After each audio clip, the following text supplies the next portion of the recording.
Boss season 8 వచ్చేసింది. అందులోని contestants చూసుకుంటే niggas lucky that I'm innocent. If I didn't have no morals, I'd be menacing. How a nigga rapping conscious but he ignorant? How he from the hood but still gon' go legitimate? How he fuck a bunch of bitches but they still respect the women? He still rollin' this Sonata, he just got the windows tinted. Homie stab me in the back and that can never be forgiven. And my palms been itching, man, I like the superstition. You can't have my phone number unless we running up the digits. Let me meditate, I just need a couple minutes. Tryna low by me, my cojones to the big ass. Bitch, I get high. I ain't looking at the clock, still ballin' like Bron. Yeah, I'm headed to the Bucks, then I'm ballin' like yeah. I ain't looking at the clock, still ballin' like Bron.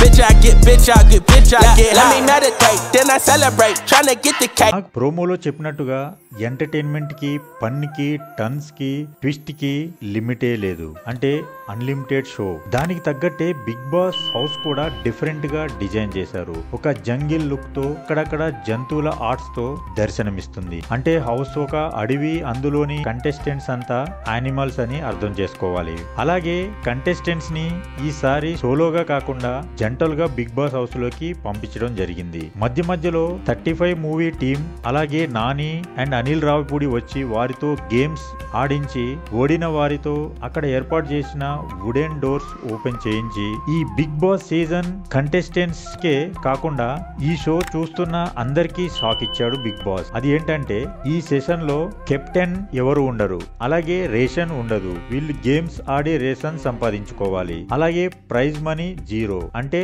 House mates ఆడే ఆటను బట్టి prize money limitless గా మారవచ్చు. అలాగే చివర్లో Anil రావుపూడితో first day elimination ప్రక్రియ start చేసి మళ్ళీ కంటెస్టెంట్స్ కే కాకుండా ఈ షో చూస్తున్న అందరికీ షాక్ ఇచ్చాడు బిగ్ బాస్. ఎలిమినేషన్ ప్రక్రియలో భాగంగా కంటెస్టెంట్స్ ని గేమ్స్ లో ఓడిన నబిల్ అఫ్రిది, నాగమణికంఠ, కిరాక్ సీత, ప్రేరణ వీళ్ళకి ఓట్లు వేసి నామినేట్ చేయమంటాడు అనిల్ రావుపూడి. కొద్దిసేపు అంతా షాక్. అంతా ఇది నిజమా అబద్ధమా అనుకుంటూ ఎక్కువగా నాగమణికంఠకి ఓట్స్ రావడంతో అతన్ని తీసుకుని గార్డెన్ ఏరియాకు వచ్చి అనిల్ రావుపూడి మణికంఠను నీకిష్టమైన దేవుడు ఎవరు అంటే శివుడు అని చెప్తాడు. అయితే ఒక పాట పాడు అంటాడు. దాంతో రెచ్చిపోయి కోపంతో ఎమోషనల్ గా శివుని పాట పాడతాడు. అప్పుడు కూల్ గా అనిల్ రావుపూడి ఇది ప్రాంక్ అని చెప్తాడు. అప్పుడు మళ్ళీ గుర్తు చేస్తూ ఎంటర్టైన్మెంట్ కి, ఫన్ కి, టన్స్ కి, ట్విస్ట్ కి లిమిటే లేదు. ఇది కేవలం ట్రైలర్ మాత్రమే.